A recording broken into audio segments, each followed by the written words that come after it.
আন্দোলন করি, বারবার স্লোগান তুলেছি এত বছর স্বাধীনতার পর, যেখানে ব্যবসা, ক্ষুদ্র, প্রান্তিক, মাঝারি এবং বৃহৎ ব্যবসায়ীরা কার্যত মাথায় হাত দিয়েছে। যে অভিযোগটা কার্যত অভিযোগ না, এটা বাস্তবসম্মত।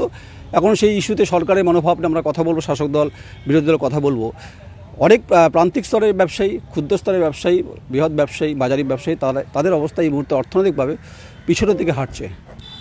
আমি এক কথায় মানে যদি বলতে হয় আপনাদের, তাহলে বর্ধমান শহরে যে ব্যবসা এখন যে অবস্থা, তাতে আর 2 বছর পর বর্ধমান শহরের নামটা থাকবে। বর্ধমান শহরে কিছু ব্যবসাদার যারা নাম জানেন সেই নামগুলো থেকে যাবে, কিন্তু বর্ধমান শহরের ব্যবসা বাণিজ্য বলে কোনো কিছু থাকবে না। শুধু সাইনবোর্ডগুলো থাকবে, না থাকবে তার ইলেকট্রিক বিল দেওয়ার মতো পয়সা, না ট্যাক্সের মতো পয়সা। এখন যা পরিস্থিতি, শুধু বর্ধমান শহরের 35টা ওয়ার্ডের কাস্টমার নিয়ে আমাদের ব্যবসা। একটা 35টা ওয়ার্ডের কাস্টমার নিয়ে যদি ব্যবসা হয়, 20,000 দোকানদার আছে, বিভিন্ন ছোট বড় হকার মিলে 20,000 দোকানদার, 5 লক্ষ মানুষ, 2 লক্ষ ভোটার, 5 লক্ষ মানুষ, 30% চলে যায় আপনার অনলাইন কেনাকাটায়, 3.5 লক্ষ মানুষ। তাহলে 3.5 লক্ষ মানুষ যদি বর্ধমান শহরে কেনাকাটা 20,000, 17টা করে মানুষ একটা দোকানে পড়ে।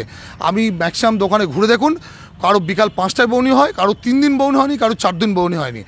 তো এরকম অবস্থা পুজোর আগের মুহূর্তে, পুজোর প্রাককালে যদি এরকম অবস্থা চলতে থাকে, তাহলে মোটামুটি 3 থেকে 4 বছর বর্ধমান শহর নাম থাকবে অবশ্যই। বর্ধমান ঐতিহাসিক যেটা বলা হয়, একটা মানুষের ইনকাম হলে তার জিডিপি ক্রমশ বাড়ে, বাজার এবং তার চাহিদা স্থিতিস্থাপকতার উপর ডিপেন্ড করে। কিন্তু কার্যত যে পরিস্থিতি, অ্যাকিউট প্রবলেম যেটা ইকোনমিক্যালি প্রবলেম রিগার্ডিং বাস, যদি হাইকোর্টে বিষয় চলছে, কিন্তু সিপিআইএম তারা পলিটিক্যালি আপনাদের বলছে আপনারা এই দোষারোপ করছেন, এবং বিশেষজ্ঞ যে অভিযোগটা করছে যে শুধুমাত্র সাইনবোর্ড থেকে যাবে বর্তমান, অথচ বর্ধমান শহর ইতিহাসের শহর, রাজার শহর, মোগল সাম্রাজ্যের ইতিহাস রয়েছে। আমরা সেই ইতিহাস থেকে যদি দূরে চলে যাই, এই ক্যাপিটাল ইনভেস্টমেন্টে যারা করেছেন ক্ষুদ্র প্রান্তিক স্তরে, তারা কার্যত ধুঁকছে না। আমি একমত যে বর্ধমান শহরের ব্যবসাদাররা, আমি রাজনীতিবিদের বাইরেও আমি একজন ব্যবসাদার, এটা অস্বীকার করার কোনো জায়গা নেই যে বর্ধমান শহরের ব্যবসাদারদের করুণ থেকে করুণতম অবস্থা বর্তমান অবস্থায় এসে দাঁড়িয়েছে।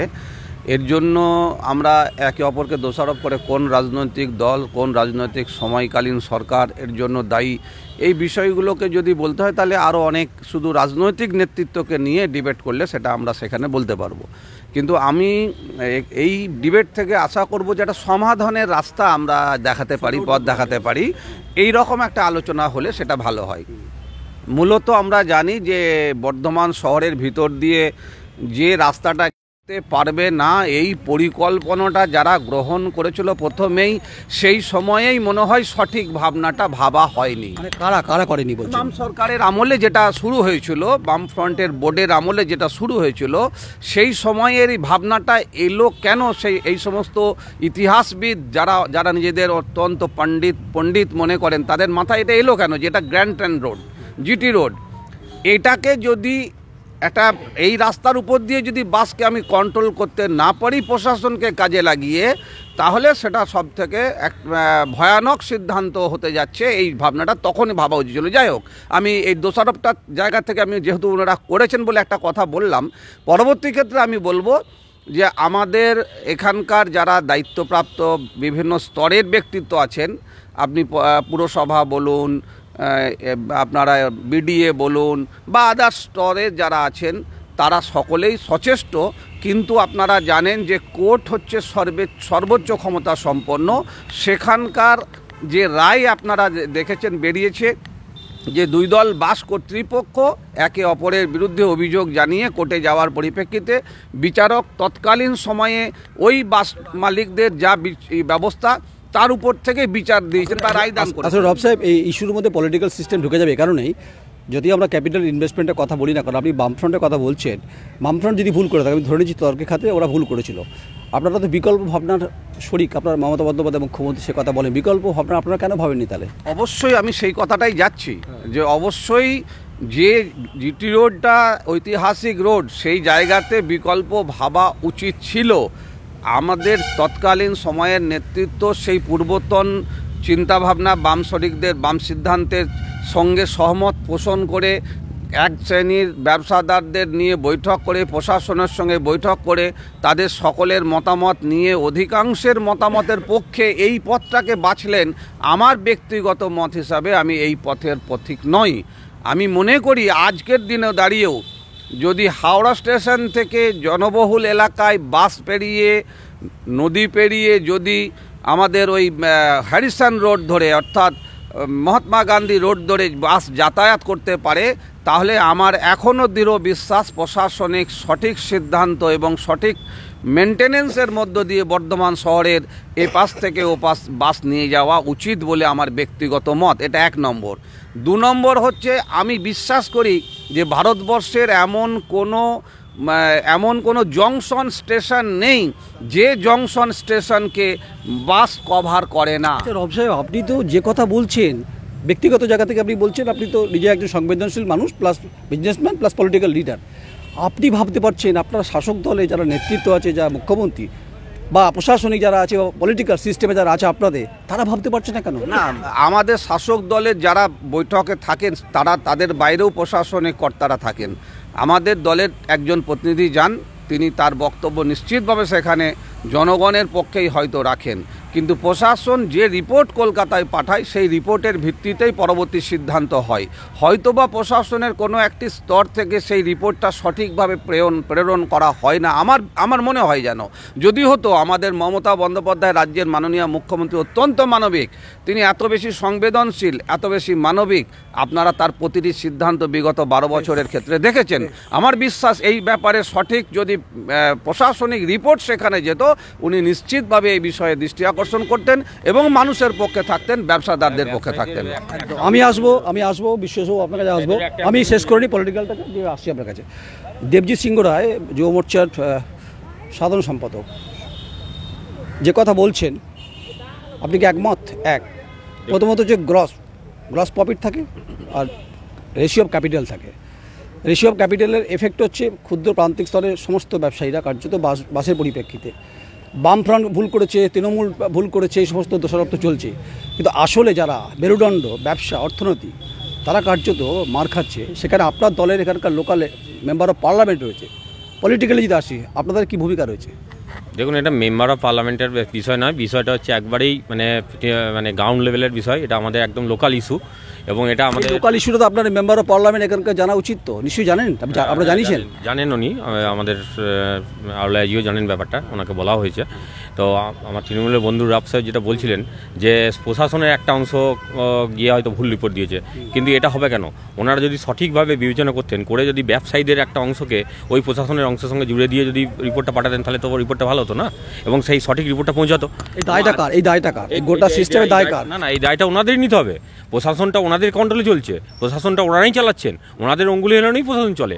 আজকে দেখুন, আজকে এই যে বর্ধমানে এই যে ক্ষুদ্র ক্ষুদ্র ব্যবসায়ীদের যে আজকে এই অবস্থা, আজকে দেখা যাচ্ছে মাল্টি ন্যাশনাল কোম্পানিগুলো বর্ধমানে এসে তাদের চেন খুলছে, প্রত্যেকটা দেখুন 4 কেজি করে। আজকে মানে সরকার চাইছে, এটা তো ক্রমবর্ধমান বাজারের চাহিদা অনুযায়ী বড় বড় মাল্টি ন্যাশনাল কোম্পানিগুলো আসে, এটা তো ইকোনমিক্সের ভাষায় বলা হয়।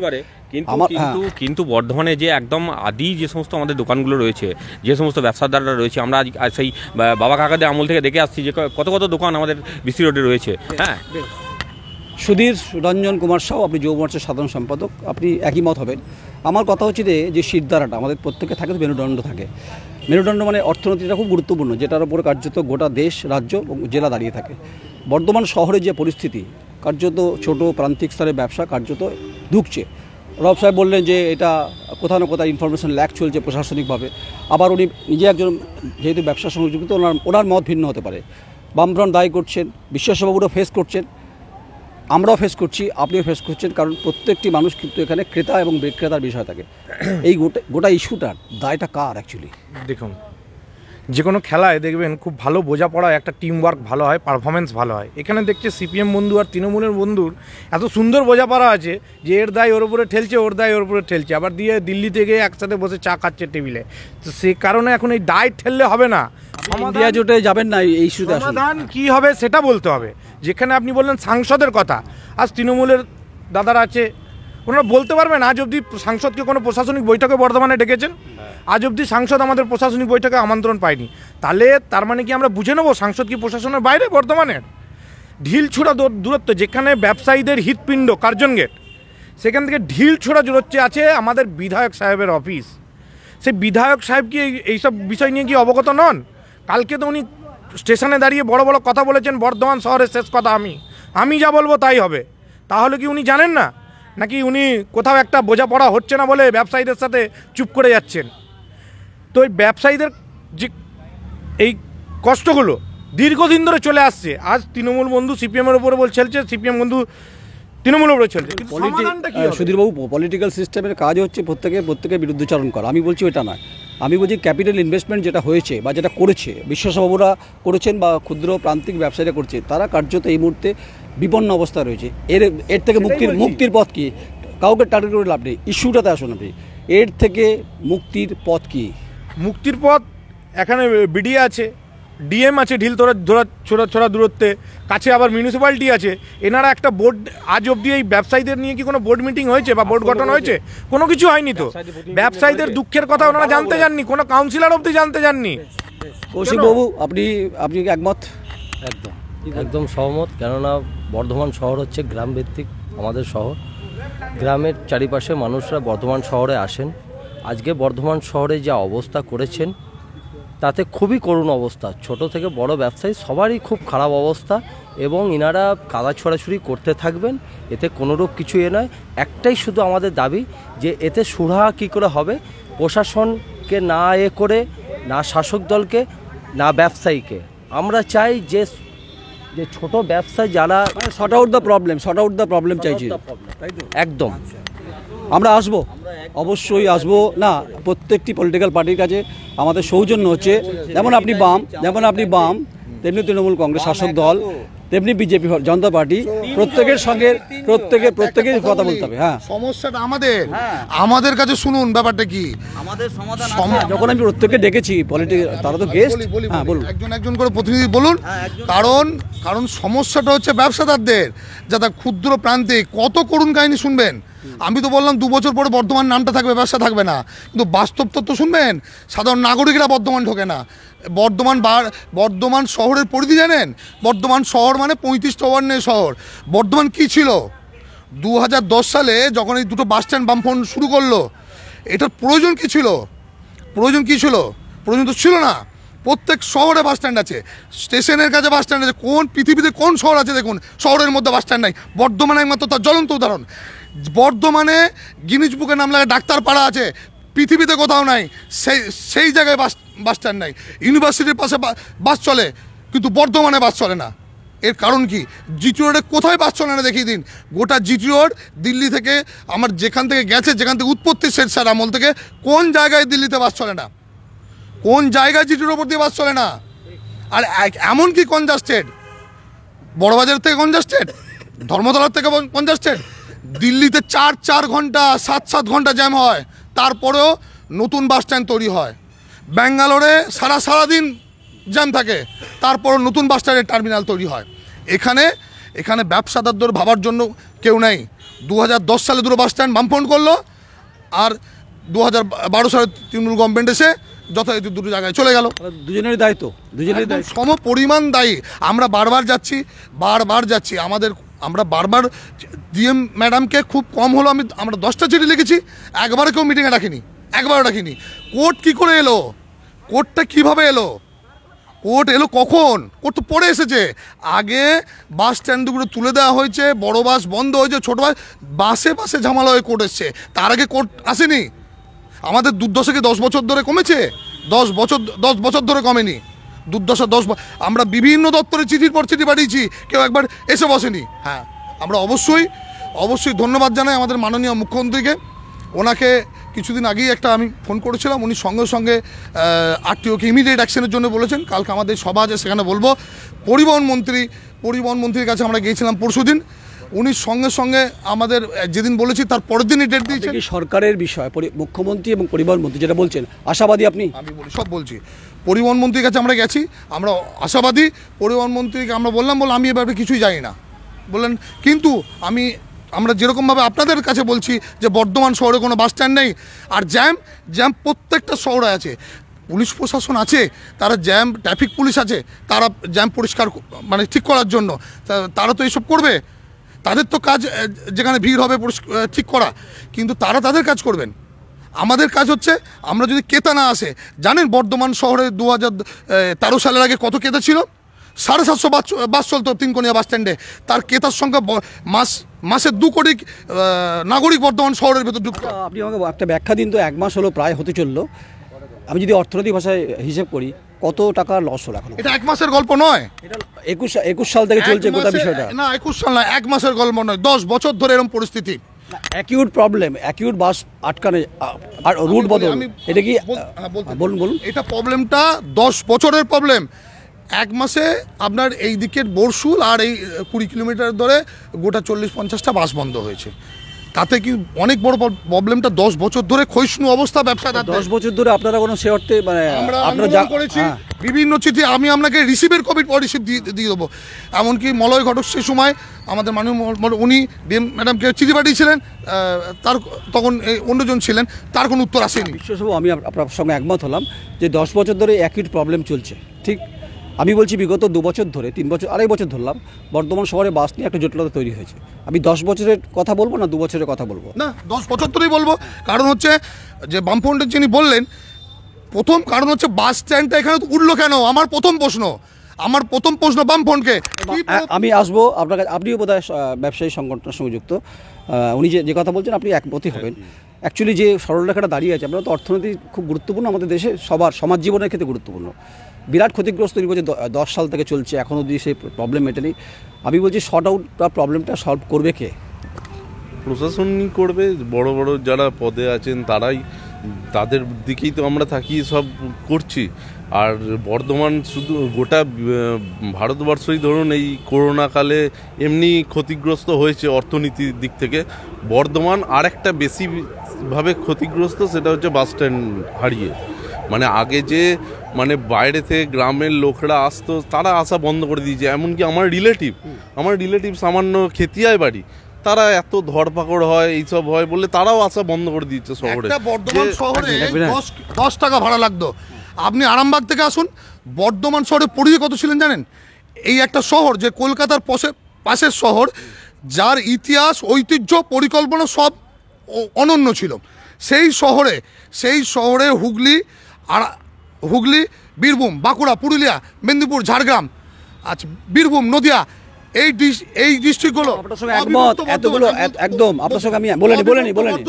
তার সঙ্গে ঝাড়খণ্ড, বিহার, এই সমস্ত এলাকার মানুষ নয় স্টেশন থেকে নেমে এসে বাস ধরতো, নয় বাসের মাধ্যমে 2 কোটি মানুষ বর্ধমান শহরে। আমি একমত যে আমি বিশ্বসভা আপনার সঙ্গে একমত, ঠিক বলছেন। 2 মেদিনীপুর, পুরুলিয়া, বাঁকুড়া, ঝাড়খণ্ড, বীরভূম, মুর্শিদাবাদ বর্ধমানের উপর নির্ভরশীল।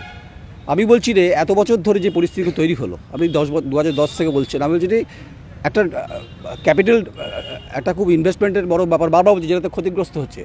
তাহলে সরকার যদি 2010 সালে বামফ্রন্ট ছিলেন, এখন তারপর তৃণমূল কংগ্রেস, অ্যাকিউট প্রবলেমটাকে সলভের ক্ষেত্রে আপনাদের সহযোগিতা সে অর্থে কি আপনারা পেয়েছেন না পাননি? না, আমাকে অ্যাকচুয়ালি আমরা বারবারই ডিএম যিনি থাকছেন তাকে আমরা চিঠি করতাম। আমার মনে হয়, আমার এটা ধারণা, আমার মনে হয় আমাদের সমস্যাটা মাননীয় মুখ্যমন্ত্রীর কাছে পৌঁছায়নি, কিংবা পরিবহন দপ্তর আগে অনেকবার আমরা গেছি কিন্তু সেইভাবে কিছু করেনি। আমার মনে হয় মাননীয় মুখ্যমন্ত্রী আমাদের সহৃদয় মুখ্যমন্ত্রী, এটা তো বলতে অস্বীকার করার নয়, উনি আমার মনে হয় ওনার কাছে পৌঁছালে, এতদিন পর পৌঁছেছে। আমি কারণ পরিবহন মন্ত্রী সাংসদের সঙ্গে কথা বললাম, উনি আমাদের প্রায় 40 মিনিট আমাদের সঙ্গে কথা বললেন। প্রত্যেকটা কিভাবে আসতো, কিভাবে ছিল, প্রত্যেকটা ব্যাপার উনি খুব ভালোভাবে শুনলেন। ওনাকে আমরা চিঠিও দিলাম, খুব সুন্দরভাবে শুনলেন। তারপরে উনি নিজেই অবাক হয়ে গেলেন। তো যাই হোক, উনি আমাদের আশ্বাস দিয়েছেন। আমরা আশাবাদী, তাই তো? আমরা আশাবাদী এই পরবর্তী সময়ে আমাদের বাস বর্ধমান শহরে ঢুকবে। কারণ আমরা এতদিন পৌঁছাতে পারিনি। আমরা বিভিন্ন স্তরে, বিভিন্ন জায়গায়, এই ডিএম আমাদের ডিস্ট্রিক্ট ম্যাজিস্ট্রেট আছে, মিউনিসিপ্যালিটি যে চেয়ারম্যান আছে, এই সব চিঠি চাপাটি করেছি, আন্দোলন করেছি, সব করেছি, কিন্তু ফল হয়নি। কিন্তু এখন ফল হবেই। কারণ বর্ধমান শহরের যে ব্যবসাদার আছে, বর্ধমান শহরের যে সাধারণ নাগরিক আছে, তারা আজকে আর বসে নেই। তারা নিজের মধ্যে আন্দোলন করছে। তারা আমাদের সংগঠনে কাউকে বলতে হচ্ছে না যে আপনি দোকানটা কখন বন্ধ করবেন। স্বইচ্ছায় আসছে আমাদের কাছে, বলছে পুরো বন্ধ করে দিন, মাস বন্ধ। করোনায় যখন আমরা বলিনি আমরা ব্যবসাদারদের মরবো না, নয় আমাদের দোকান তো 4 বছর পর বন্ধ হবে, এখনই বন্ধ হয়ে যাবে। 2010 আচ্ছা, বাণিজ্যে বসতি লক্ষ্মী মানে খুব ধনপতি, তিনি আমাদের প্রত্যেকের ঘরে আলো করে রাখেন। এই ব্যবসাদাররা অভিযোগ করছেন 2010 সালে বামফ্রন্ট ছিল, আপনারা বাস স্ট্যান্ডকে পরিকল্পনাভাবে সরিয়েছেন আপনারা, তো এই দায় তো আপনাদের উপর পড়তে হবে। কে দায় এড়াচ্ছে, কে দায় নেবে, সে তো আপনারা ঠিক করবেন, মানুষ ঠিক করবে, ব্যবসাদাররা আমরা ঠিক করতে পারি না, আমরা ঠিক করতে পারি না। দরকার আমাদের অভিযোগটা আপনাদের বিরুদ্ধে উঠছে। আমরা সলিউশন দিচ্ছি। 12 বছর তৃণমূল কংগ্রেস সরকার পরিচালনা করছে, অধিকার দায় কাজ করানো সবটাই এখন এদের প্রথম দায়, কেউ ওড়াতে পারে না। কিন্তু রবদার মুখ দেখে খুব কষ্ট লাগলো, কন্ট্রাডিকশান আছে। গৌরীদাও বলছে, আবার নেতা জানে তো মন্ত্রী জানে না, মন্ত্রী জানে তো আরটিও জানে না, আরটিও জানে তো ডিএম জানে না, ডিএম জানে তো এসপি জানে না। যাই হোক, তারা তালগোল পাকিয়ে গেছে। আমাদের খুব স্পষ্ট বক্তব্য, যখন বাম জামানাও ছিল, বর্ধমান শহর যেহেতু ক্রমবর্ধমান, একদিকে জনসংখ্যা বাড়ছে, অন্যদিকে রাস্তার অপ্রতুলতা, বেশি চওড়া না হওয়া, অন্যদিকে বর্ধমানকে ঘিরে রয়েছে গ্রাম অঞ্চল। তার জন্যই তো বর্ধমান শহর, বর্ধমান 1-2 ব্লক, 63টা মৌজা নিয়ে পিটিয়ে। এক মিনিট দাঁড়ান, আমি আপনার কাছে আসছি দীপঙ্কর বাবু, আমি আসছি আপনার কাছে আসছি। আমি আসছি আপনার কাছে। 34 বছর ক্ষমতায় ছিলেন, এক মিনিট 34 বছর আপনারা ছিলেন, 34 বছর ছিলেন, দীর্ঘদিন পৌরসভা সামলেছেন, তখন কেন প্ল্যান করেননি আপনারা? এই অভিযোগ তো করছেন। সবই তো বলতে দিচ্ছে না তো, আসলে তো 3-5 বলছে, আমি বলে দিচ্ছি তো গোটাটা আমাদের ভাবনা। আপনি একাই 100 না 200 না, বলে দিচ্ছি। এই ভাবনা থেকেই যখন বর্ধমান শহরে প্রস্তাবিত রিং রোড, বলতেন দাদার সাথেই একমত, একদম দাদা আমার সাথেও একমত, প্রস্তাবিত রিং রোডকে কেন্দ্র করে আবর্তিতভাবে একটা উত্তরা একটা আলিশা, মানে নবাবা টুল্লার, একে যুক্ত করা, তাতে বাস এফোর ওপর হতে পারবে। এবং এই যে 3 বাস স্ট্যান্ড দেখতে পাচ্ছেন, কেন আজকে নেই, এই 3 বাস স্ট্যান্ডকে সিটি বাস স্ট্যান্ডে পরিণত করা, যাতে এখানে বাস ট্রিপ করতে পারে, বাস এখানে হল্ট করে তারপর যেতে পারে। এতে যেমন ব্যবসাদারদের ব্যবসা চলবে, মানুষ ঢুকতে পারবে, বেচা কেনা হবে, অর্থনীতি করে উঠবে। আজকে তৃণমূল কংগ্রেস বলুক, আজকে বিজেপিও বলুক, 2014 সালের 2 তারিখ জুন মাসের বিডিএর অফিসে যখন মিটিং হচ্ছে, কারা সরকারে, ডিএমকে, এসপিকে উত্তর দিতে হবে না, চেয়ারম্যানকে সব উত্তর দিতে হবে। তারপর তো গেল পরে কোর্টের প্রশ্ন। আমি বললাম না, আউট অফ কোর্ট কেন সেটেলমেন্ট হলো না, কোথায় সদিচ্ছা, কেন আজকে রবদারা বলতে পারছে না মুখ্যমন্ত্রীর কাছে কথা চাইনি? আর যদি যেও থাকে তাহলে মুখ্যমন্ত্রী দাঁড় এড়াতে পারেন? আসবো, জবাব দিন আপনি। হ্যাঁ, খুব পরিষ্কার যেটা বললো, রিং রোডের যে পরিকল্পনা, আমাদের বলতে দিন, হ্যাঁ বলুন, আনকাট বলতে দিন। যেটা রিং রোডের পরিকল্পনা বললেন, এই রিং রোডের পরিকল্পনা গ্রহণ করা হয়েছিল ব্যবসায়িক তাদের মুনাফা লাভ তাদের বেশিভাবে যাতে হয়, আউটসাইড বর্ধমান শহরের আউটসাইডে যে ব্যবসা গড়ে ওঠার পরিকল্পনা যারা করেছিল, ব্যবসাদাররা, শিল্পপতিরা, কোটিপতিরা, তাদের একটু বলতে দিন। সেই সমস্ত শিল্পপতি, কোটিপতিরা যারা বর্ধমান শহরে ব্যবসা করার জায়গা না পেয়ে তাদের মনোমতো কম পয়সায় জায়গা কিনে নিয়ে বর্ধমান শহরের আউটসাইডে দূরবর্তী এলাকায় তাদের ব্যবসা কেন্দ্রগুলো খুলেছিল। এদের সঙ্গে আলোচনা করে, বামপন্থী তৎকালীন নেতৃত্বের সঙ্গে আলোচনা করে, সেই বামপন্থী নেতৃত্ব তৎকালীন সেই সমস্ত ব্যবসাদার, পুঁজিপতি, অর্থের কুমিরদের, তাদের যাতে ব্যবসাটা ঠিক মতোভাবে সেই আউটসাইড বর্ধমান চলে, সেইটার দিকে নজর রাখতে গিয়ে এই সিদ্ধান্ত নিয়েছিল। আজকে এটা প্রমাণিত, দেখুন সেখানে ব্যবসা প্রমাণিত। কিন্তু যে জায়গায় দাঁড়িয়ে এই সিদ্ধান্ত তারা গ্রহণ করেছিল, উনি বলছেন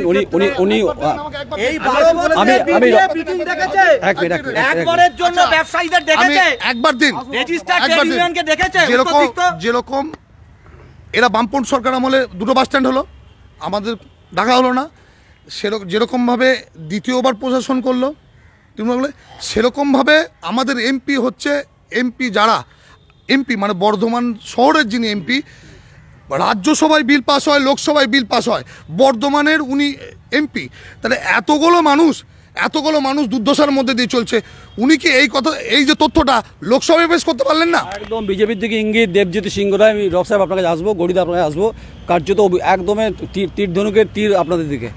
দেখুন, ওনারা যেটা অভিযোগ করছেন এটা সঠিক নয়, কারণ হচ্ছে এমপিকে কিন্তু কোনো বর্ধমানের প্রশাসনিক ব্যাপারে ডাকা হয় না। আর প্রথম কথা হচ্ছে, আমি যেটা বলতে চাইছি সেটা হচ্ছে আপনাদের 5 বছর এমপি বলছেন, যে কটা বিধানসভা, আমি বলেনি আপনাদের, আমি বলেনি 2019 থেকে 2024 2019 থেকে এক মিনিট 2019 থেকে 2024 আপনাদের এমপি ল্যাডের যে টাকা ওটা কাজ হয়নি বলছেন। দেখুন ওনারা ব্যবসায়ী সমিতি আমাদের প্রমিস করুক, আমরা নিজের এমপি সাহেবকে নিয়ে আমরা হাঁটবো, আমরা পুরো বিসি রোডে হাঁটবো। যিনি বলছেন এই কথাটা এমপির কথা, ওনার কথা হাত থেকে বেশি বিধায়ক আর তৃণমূলের লোকেদের সাথে দেখা যায়। উনি ভেবেছিলেন তৃণমূলের লোক সমস্যার সমাধান করে দেবে। আজ মুখ্যমন্ত্রীর কাছে গেল কেন? উনি এতদিন কেন যাননি? আর এতদিন 10 বছর ধরে কটা ট্রান্সপোর্ট মিনিস্টার চেঞ্জ হয়েছে, উনি অবগত নন এ বিষয়ে? আজ উনি এমপির কাছে দাঁড়াচ্ছেন। আমি কথা দিচ্ছি কালকে চলুক আমার সাথে এমপির কাছে, কালকে চলুক। আজকে বর্ধমানে বাম জামানার 34 বছর, এনাদের 10 বছরে একটা কোনো স্ট্যাটিউটারি মুভমেন্ট হয়নি, কোনো স্ট্যাটিউটারি মুভমেন্ট হয়নি, ব্যবসায়ীদের কোনো স্ট্যাটিউটারি মুভমেন্ট হয়নি। কেন হয়নি? আমি আসবো, সেটা হচ্ছে এক সেকেন্ড কিন্তু বলুন। আমাদের এমপি প্রকাশ্যে মঞ্চে নিজের পার্সোনাল নাম্বার সবাইকে দেয়। তৃণমূলের একটা কাউন্সিলর বলুক যে নিজের এলাকায় নিজের ফোন নাম্বারটা দিয়েছে। যেটা আমি বলিনি, সেটা হচ্ছে এমন একটা খুব অ্যাকিউট ইস্যু যেখানে রাজনীতি রং লাগছে, রং মিলাতে পিচকিরি চলছে। এখানে একে অপরের দোষারোপ চলছে, বামফ্রন্ট, তৃণমূল কংগ্রেস, বিজেপি দোষারোপ চলছে, কিন্তু আলটিমেট মজ্জাগত যে সমস্যাটা আমাদের অর্থনৈতিকভাবে সাফারার হচ্ছে তারা। উনি আশাবাদী, মুখ্যমন্ত্রী নিয়ে উনি পরিবারমন্ত্রী আশাবাদী। উনি বলছেন যেখানে সিটি টাওয়ার, সিটি স্টেশন হওয়ার কথা, বাস স্ট্যান্ডকে ঘিরে উনি আবার অভিযোগ বলছেন যে লোকাল এমপি কী করছেন। রাজনীতির রংটা না লাগিয়ে এই প্রবলেমটাকে শর্ট আউট করার ক্ষেত্রে আপনার দল, আপনার যেহেতু আপনার ক্ষমতা রয়েছেন, ভাবনা চিন্তা আছে, কারণ খুব আগামীকাল ওদের প্রোগ্রাম আছে ওদের। তর্কের খাতিরে ধরে নিলাম মাননীয় এমপি মহোদয়কে লিখিতভাবে ইনফরমেশন দেননি আন্দোলনে সামিল হওয়ার জন্য, কিন্তু সমস্যা সংক্রান্ত বিষয়ে ভারতীয় জনতা পার্টি অবহিত কিনা এটা আমি প্রথম প্রশ্ন করব। তারা অবহিত, তারাও বর্ধমান শহরের মানুষ, বর্ধমান শহরের ব্যবসা সম্পর্কে তারা অবহিত। যদি সেটাই হয়ে থাকে তাহলে রাজনৈতিক মুভমেন্ট এমপিকে নিয়ে করতে পারতেন। বহু বিষয়ে রাজনৈতিক মুভমেন্ট হয়, বহু আন্দোলন, রাজনৈতিক আন্দোলন হয়, সরকারের লেকুনা নিয়ে হয়, বিভিন্ন সময়ে প্রশাসনিক গাফিলতি নিয়ে হয়, কোনো রাজনৈতিক মুভমেন্ট নিয়ে আন্দোলন হয়, কোনো রাজনৈতিক বক্তব্যের পরিপ্রেক্ষিতে আন্দোলন হয়। এই প্রবলেম থেকে বেরোবার রাস্তা কি? ভারতীয় জনতা পার্টি যারা বলছে তাদের এমপি খুব করিতকর্মা, তাদের এমপি করিতকর্মা এমপি, সেই করিতকর্মা তারা করবেন, তাহলে তারা এমপিকে নিয়ে রাস্তায় নেমে আন্দোলন করলেন না, প্রশাসনিক আন্দোলন করলেন না, ভবন ঘেরাও করলেন না, মুখ্যমন্ত্রী শরণাপন্ন তারা হলেন না। এখন তারা বড় বড় কথা বলছেন, তাদেরকে জামাই আদর ডেকে নিয়ে যান। আমি প্রত্যেকেই বলছি আমি বলিনি, this is not a political issue, this is not a political issue of economics. আমার প্রশ্ন যে অর্থনৈতিক যে সংকট তো বটেই, এই সংকটে রাজনৈতিক দোষারোপ চলছে। আপনি কি বলবেন? রুটি কাপড়া মাখান নিয়ে কিন্তু আলোচনা হচ্ছে, পলিটিক্যাল রং লাগানো শুরু হয়ে গেছে, কিন্তু পিচকেড়ি দিয়ে রং কিন্তু একে অপরকে লাগাচ্ছে। এ দোষী, এ দায়, এর দায়িত্ব। আলটিমেট প্রবলেমটা সলভ হবে কীভাবে? আপনি তৃণমূল কংগ্রেসের নেতা, বলুন।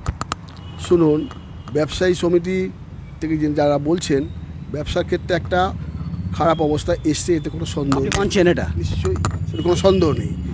ব্যাপারটা হয়েছে, প্রথম দিকে আমি আগেই বলেছিলাম যে যানজটটাকে প্রচুর, মানে ওইটাকে এড়াবার জন্য কিন্তু এইটা করা হয়েছে। তার কারণটা কি? এখানে যে ডিএম অফিস, এসপি অফিস, আদালত, পাশে বিডিএ অফিস, বিভিন্ন অফিসে মানুষ প্রতিনিয়ত এত বেশি পরিমাণে আসা যাওয়া, যার জন্য কি করেছিল আমার মনে হয় প্রশাসন এই আসার পথে প্রচুর ডিস্টার্ব ফিল করতো। পরে বলবেন, আপনি বলবেন। আমার যেটা আমার মনে হয়েছে সেটাই বলছি আমি, কিন্তু এটাই ঠিক। আপনার অবজারভেশন থেকে আপনি বলছেন? মনে হয় এইটা একটা ফিল করেছে প্রশাসন ফিল করার জন্য তারা এদিক ওদিক চিন্তা করেন। আপনারা সবাই কার মনে আছে আমি জানি নাই, আমাদের পুরনো বাস স্ট্যান্ড আমার মনে আছে, গৌরীদা, বর্ধমান শহরে আমরা প্রত্যেকেই সোনাগরিক, এই ডেমোক্রেসিতে আমরা রয়েছি। ব্যবসার ক্ষেত্রে মন্দা, পরিবহন ব্যবস্থা নিয়ে একটা অচল অবস্থা। আমি সেই জায়গা থেকে আসছি, রাজনৈতিকভাবে বলছি না। আপনি বলছেন না, আমি আচ্ছা বলুন, তাতে সংক্ষেপে বলুন। যেখানে ছিল সেখানে কিন্তু বিশাল একটা জনসমাগম সবসময় ছিল। তারপরে নিয়ে গেল, কারা নিয়ে গেল? তৃণমূল বাস নিয়ে গেলো, সেটাও কিন্তু যে খুব একটা খারাপ হয়েছিল তাও নয়, আমি বলবো না।